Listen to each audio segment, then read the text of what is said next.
এবার নেক্সট আসি type of companies.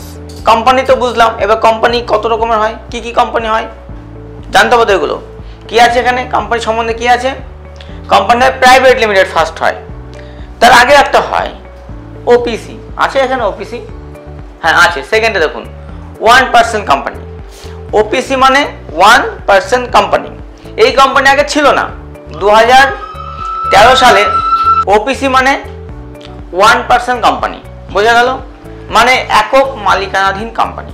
আগে আমাদের ইন্ডিয়াতে এই ধরনের কোনো কোম্পানি ছিল না। 2013 সালে কোম্পানি অ্যাক্ট যখন আসে, 2013 সালে কোম্পানি অ্যাক্ট এসছে। একটু এখানে বলে দিই, আগে আমাদের অ্যাক্ট ছিল 2013 আগে 1956। কোম্পানি অ্যাক্ট কত ছিল? 1956 কোম্পানি অ্যাক্ট ছিল, যেই অ্যাক্টের মধ্যে সমস্ত কোম্পানিগুলো চলতো। তো তারপর সেই কোম্পানিতে বিভিন্ন সময় বিভিন্ন টাইমে অ্যামেন্ডমেন্ট হয়, সময়ের সঙ্গে পরিবর্তন অ্যামেন্ডমেন্ট হতে 2013 সালে কোম্পানি নতুন অ্যামেন্ডমেন্ট অ্যাক্ট ইন্ট্রোডিউস করে।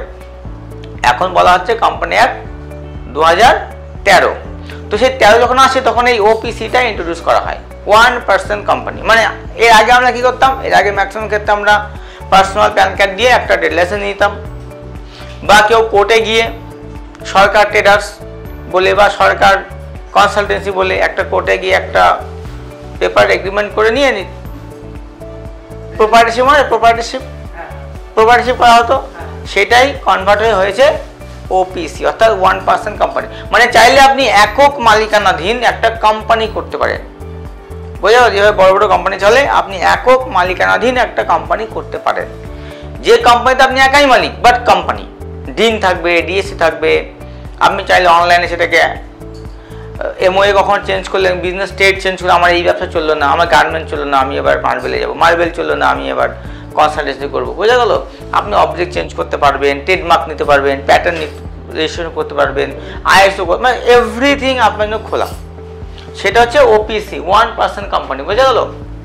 এবং ওপিসি হওয়ার কারণে এর compliances limited, liability limited.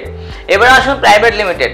Private limited আপনারা জানেন দীর্ঘদিন ধরে যে আমাদের আগে 1956 সালে একটা দুটো কোম্পানি ছিল, একটা প্রাইভেট লিমিটেড কোম্পানি আর একটা লিমিটেড কোম্পানি। এখন এসছে কি ওপিসি, এবং প্রাইভেটের পরে একটা আছে limited liability partnership. Limited liability partnership, ঠিক আছে, যেটা আগে আমরা পার্টনারশিপ ফার্ম বলে জানতাম। কি পার্টনারশিপ ফার্ম? না, দুজন সিএ মিলে একটা সিএ ফার্ম করবে, তাই না? দুজন বন্ধু মিলে একটা কনসালটেন্সি করবে, এই টাইপের প্রফেশনাল দুজন অ্যাডভোকেট মিলে একটা লিগ্যাল সার্ভিস করবে, তাই এগুলো পার্টনারশিপ বলা হতো।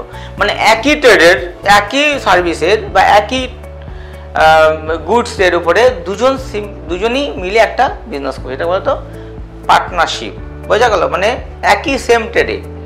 তো সেটাকে এখন বলা হচ্ছে লিমিটেড লাইবিলিটি পার্টনারশিপ। এটা কোম্পানি অ্যাক্টে চলে গেছে। ম্যাক্সিমাম প্রফেশনালদের জন্য এটা বেস্ট, প্রফেশনালদের জন্য লেখা আছে প্রফেশনাল সার্ভিসেস পার্টনারশিপ আর হচ্ছে কর্পোরেট বেনিফিটস, বোঝা গেল।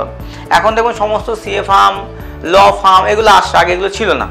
আগে এগুলো ব্যক্তি, ডাক্তারদের এখন ফার্ম হয়ে গেছে, ডাক্তাররা মিলে করতে পারে, আগে ছিল না এগুলো, বোঝা গেল। আগে সবাই যার যার নামে চলতো।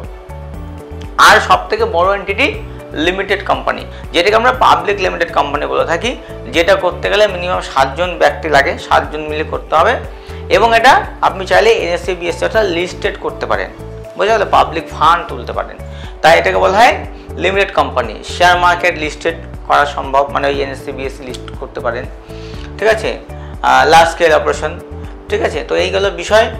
এবার লিমিটেড কোম্পানি করা একটু টাফ, 7 জন লাগে, তার লাইবিলিটি প্রচুর, তার কমপ্লায়েন্সেস প্রচুর।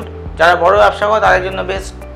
এবং ওটা 3 বছর ঠিকঠাকভাবে কাজ করলে, প্রফিট আর্ন করলে ওটাকে আপনি লিস্টেড করতে পারবেন, যেভাবে আমরা শেয়ার মার্কেট লিস্ট করি, কোম্পানি শেয়ার করা হয়, ঠিক আছে। আইপিও লঞ্চ করে, এটাকে বলা হয় আইপিও লঞ্চ করতে পারবেন।